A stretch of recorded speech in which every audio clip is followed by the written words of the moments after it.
ക്രിസ്തുവിൽ പ്രിയരെ, സഭ ഒരു ആഗമന കാലത്തിലേക്ക് പ്രവേശിച്ചിരിക്കുകയാണ്. കാത്തിരിപ്പിന്റെ നാളുകൾ, പ്രതീക്ഷയോടുകൂടിയ കാത്തിരിപ്പ്.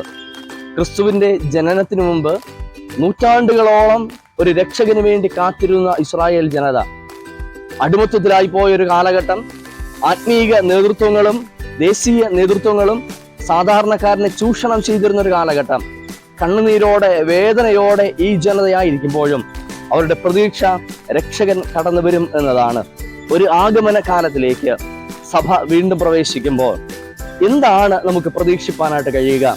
പ്രതികൂലങ്ങളും പ്രതിസന്ധികളും ഇസ്രായേൽ ജനം നേരിട്ട അതേ സാഹചര്യത്തിലൂടെ നാമും കടന്നു പോവുകയാണ്.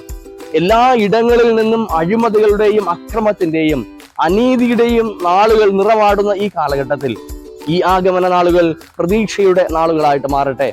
രക്ഷകന്റെ വരവിനായി, നല്ല നാളേക്കായി, നന്മയുള്ള നാളേക്കായി, സമാധാനം നിലനിൽക്കുന്ന നീതിയുക്തമായ ഒരു കാലഘട്ടത്തിനായി ഈ ആഗമന കാലഘട്ടത്തിൽ നമുക്ക് പ്രതീക്ഷയോടെ ഒരുങ്ങാം. സർവശക്തനായ ദൈവം നമ്മെ ഒരുക്കുമാറാകട്ടെ.